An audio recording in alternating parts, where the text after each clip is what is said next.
کہ ہمارے دل دکھے ہوئے ہیں. پاکستان کے سب سے پاپولر لیڈر عمران خان کوئی عام لیڈر نہیں ہے. لوگ عمران خان کے ساتھ ایک جذباتی لگاؤ رکھتے ہیں. ہم پاکستان کو ہر صورت میں پھلتا پھولتا ترقی کرتا ہوا دیکھنا چاہتے ہیں، لیکن یہ کہوں گا کہ الٹے لٹک جائے آپ پاکستان کو ٹھیک نہیں کر سکتے. یہاں پر ہمارا وزیر اعظم ہمیں ہو کر یہ سبق دیتا ہے ہمیں کہ we are beggars, we are not choosers. No, the rulers of Pakistan may be beggars. Pakistani nation is not. ہم آزاد ہیں، ہم کسی کے غلام نہیں ہیں. ہم کبھی کسی کی غلامی کبھی بھی قبول نہیں کریں گے. 85,000 سے زیادہ ہمارے پاس صرف پروٹوکول کی گاڑیاں ہیں. ہم غریب ملک ہیں. اپنے دل پہ ہاتھ رکھ کر مجھے یہ بتائے کہ کیا آپ سمجھتے ہیں کہ آپ کی ریاست، آپ کا ملک آزاد ہے؟ رشیا سے آپ سستا آٹا، سستا تیل نہیں خرید سکتے. آپ اپنی مرضی سے ایک بجٹ تک نہیں بنا سکتے.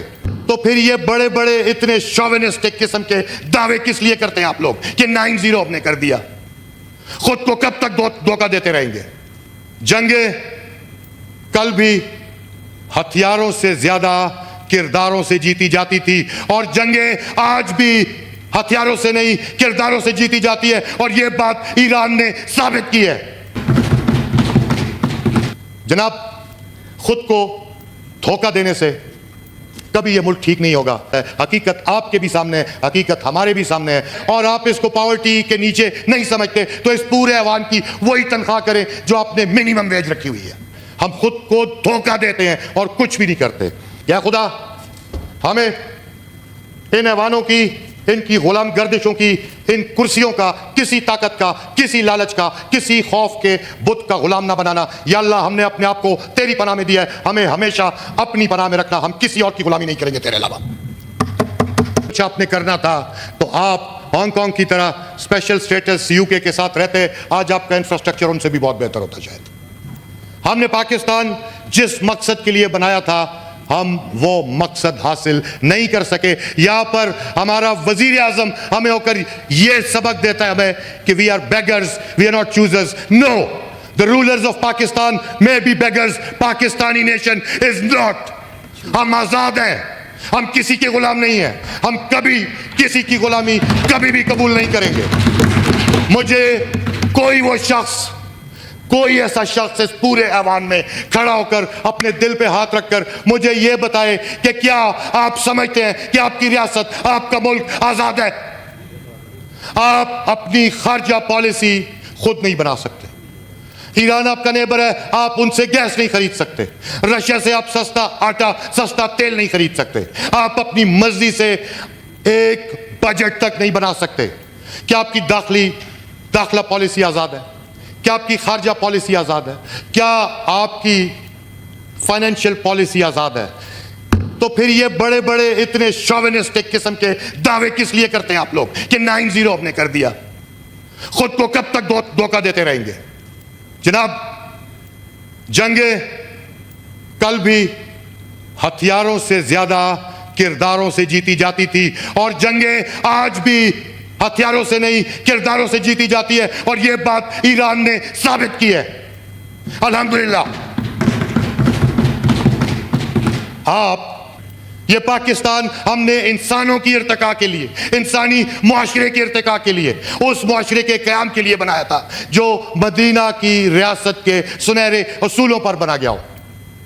ہمارے پاس کیا، ہمارے ہیومن ڈیولپمنٹ میں کتنا خرچ کرتے ہیں ہم؟ کتنا خرچ کرتے ہیں ہم ہیومن ڈیولپمنٹ پہ؟ جناب، خود کو دھوکہ دینے سے کبھی یہ ملک ٹھیک نہیں ہوگا. دعوے کرتے رہیں جتنے مرضی آپ کے دل میں آتا ہے. حقیقت آپ کے بھی سامنے ہے، حقیقت ہمارے بھی سامنے ہے. اور آج ہم اس نہج پہ آ چکے ہیں کہ 8,500 روپے کمانے والا، he is not below the poverty line. اندازہ کریں، 4,500 کمانے والا جس کے گھر میں 4 ڈیپینڈنٹس ہو، دن کا ان کا 150-200 روپے کا خرچہ بھی نہیں بنتا. کوئی رکھ سکتا ہے؟ اگر رکھ سکتے ہیں اور آپ اس کو پاورٹی کے نیچے نہیں سمجھتے تو اس پورے عوام کی وہی تنخواہ کریں جو آپ نے منیمم ویج رکھی ہوئی ہے. میرا نہیں خیال کہ یہاں پہ زیادہ لوگوں کو تنخواہوں کی ضرورت بھی ہے. رکھیں، کس لیے یہ مراعات آپ نے رکھی ہوئی ہے. آسٹیریٹی کی بات کرتے ہیں، یہاں پر فلیٹ دیکھ لے گاڑیوں کا، 85,000 سے زیادہ ہمارے پاس صرف پروٹوکول کی گاڑیاں ہیں. ہم غریب ملک ہیں, ہم خود کو دھوکہ دیتے ہیں اور کچھ بھی نہیں کرتے. یہ سوچنے میں, یہ نتیجہ کس کرنے میں ہمیں مشکل ہے کہ کیا بولیں اور کیا چھوڑ دیں. میں ایک اوتھ آپ کی چیئر نے مجھ سے لیا تھا, ایک اوتھ آج میں یہاں پر لیتا ہوں اپنی پوری قوم کو گواہ بنا کر.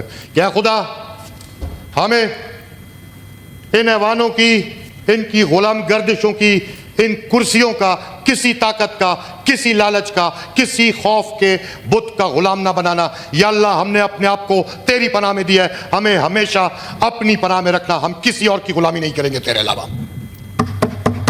جناب, I'll be damned if I were to believe this pack of lies جو یہاں پر میرے سامنے رکھا گیا ہے. I don't believe a single figure that has been cited in it.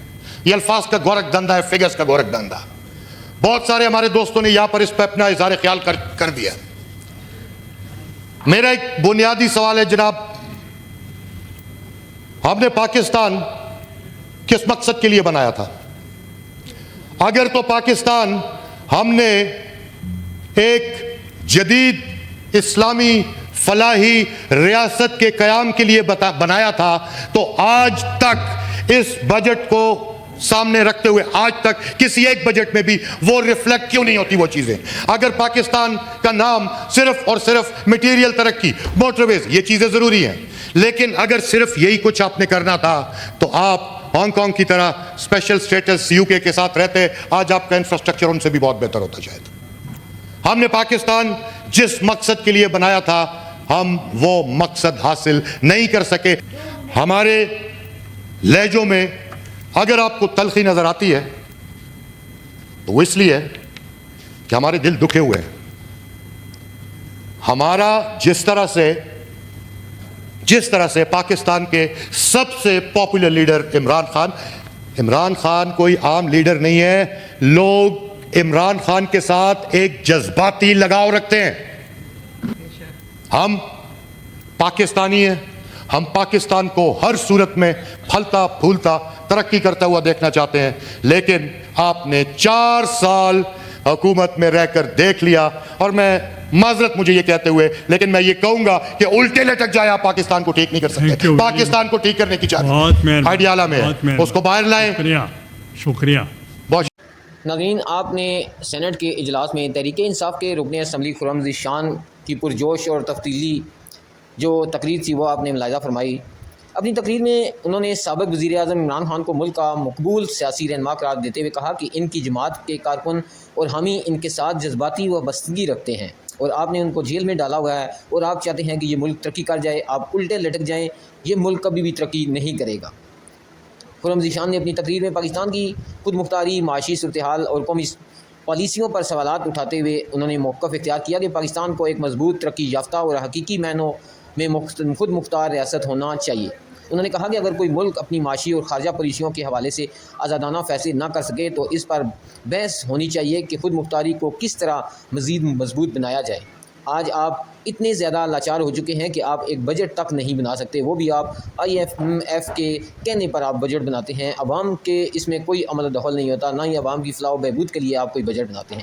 ناظرین, آپ خرم ذیشان کی آج کی اس دھواں دار تقریر کے بارے میں کیا کہنا چاہیں گے؟ آپ اپنی رائے سے ہمیں ضرور آگاہ کریں. نیکسٹ ویڈیو تک مجھے دیں اجازت. اللہ حافظ.